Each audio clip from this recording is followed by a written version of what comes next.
کوئی شخص یقین کے ساتھ نہیں کہہ سکتا کہ اب حالات کا کیا رخ ہوگا، اس لیے کہ ظاہر بات ہے قرآن مجید میں مستقبل کے بارے میں خود حضور سے کہلوایا گیا، وَإِنْ أَدْرِي أَقَرِيبٌ أَمْ بَعِيدٌ مَا تُوعَدُونَ۔ لوگوں مجھے معلوم نہیں ہے کہ جس بات کی تمہیں خبر دی جا رہی ہے وہ قریب آ چکا ہے یا دور ہے۔ وَإِنْ أَدْرِي لَعَلَّهُ فِتْنَةٌ لَكُمْ وَمَتَاعٌ إِلَىٰ حِينٍ، اور میں نہیں جانتا، ہو سکتا ہے اللہ کچھ اور مہلت دے دے تمہیں، اور کچھ اور آزمائش جو ہے اس کے لیے تمہارے لیے کوئی اور مہلت عطا فرما دے، ہو سکتا ہے۔ تو میں بھی کسی دعوے سے نہیں کہہ رہا، لیکن دو امکانات ہیں۔ امکان نمبر ایک کیا ہے؟ ابھی عالم اسلام کا ایک سالڈ بلاک ہے جو یہودی ورلڈ آرڈر کی نگاہوں میں کھٹک رہا ہے۔ میں کھٹکتا ہوں دل یزداں میں کانٹے کی طرح۔ اگرچہ ان کی اسٹریٹجی کیا ہے، ایک ایک کر کے ان کے حصے بکھرے کر کے تیا پانچا کرو۔ ابھی وہ بلاک کون سا ہے؟ ایران ہے، افغانستان ہے، پاکستان ہے، اور روسی ترکستان سے آزاد ہونے والی جو ریاستیں ہیں، یہ ایک سالڈ بلاک۔ یہ عجمی مسلمان عربی نہیں، عربی گئے، یہ نوٹ کر لیجئے، اس لیے کہ عربوں کو اللہ نے فضیلت دی تھی، محمد ان میں سے تھے صلی اللہ علیہ وسلم، یہ رتبہ بلند بلا جن کو مل گیا۔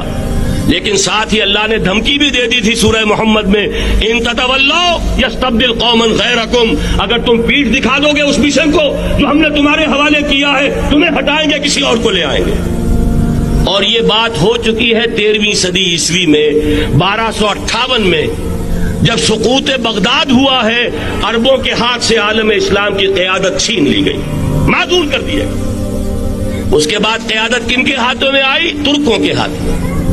ترکان تیموری ہندوستان میں، ترکان صفوی ایران میں، ترکان سلجوقی مڈل ایسٹ میں، اور ترکان عثمانی کا تو کہنا ہی کیا ہے، وہ ایشیا مائنر سے چل کر آپ کو معلوم ہے کہ مشرقی یورپ کا کتنا بڑا علاقہ، دی گریٹ آٹومان امپائر اس صدی کے آغاز تک قائم تھی۔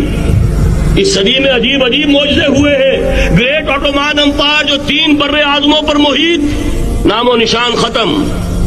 دی گریٹ USSR، نام و نشان ختم۔ اب تو روس صاحب ایک ملک کی حیثیت سے رہ گئے۔ یہ اس صدی میں دو اور وقت نہیں ہے میں اور آپ کو کیا بتاؤں، اس صدی میں تو بڑے بڑے عجیب عجوبے ہوئے ہیں، بڑی بڑی 2 عظیم جنگیں ہو چکی ہیں، تیسری جو ہے سر پر کھڑی ہے، دور نہیں ہے، جس کو حدیث میں کہا گیا ہے الملحمۃ العظمی، تاریخ انسانی کی عظیم ترین جنگ، اور وہی صلیبی جنگ جس کا آغاز بوسنیا سے ہو چکا ہے۔ بہرحال اس وقت جو میں کہہ رہا تھا، ورنہ میرے پاس تو یعنی یہ کہ درد دل کہنے کے لیے وقت نہیں ہے، مجھے اپنی بات کو محدود کرنا پڑ رہا ہے، لیکن میں اب آ رہا ہوں اصل موضوع کی طرف، کہ ایک امکان تو یہ ہے کہ اس بلاک میں اسلام کا احیاء ہو، اور اس کے لیے کچھ نویدیں بھی موجود ہیں احادیث نبویہ میں۔ وہ تو آپ نے سنا ہوگا اقبال کا شعر، میرے عرب کو آئی ٹھنڈی ہوا جہاں سے، میرا وطن وہی ہے، میرا وطن وہی ہے۔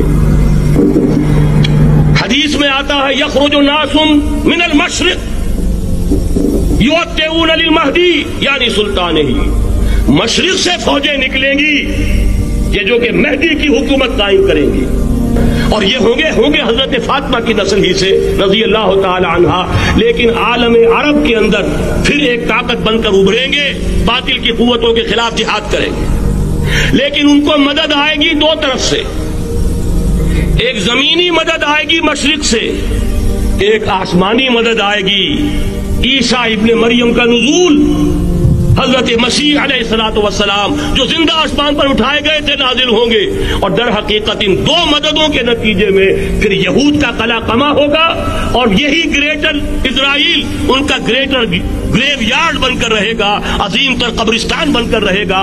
اس کی بڑی واضح حدیثیں موجود ہیں، اس کی بڑی تفصیلی خبریں موجود ہیں، یہ احادیث کی کتب کے اندر، بدقسمتی سے ہماری اس کی طرف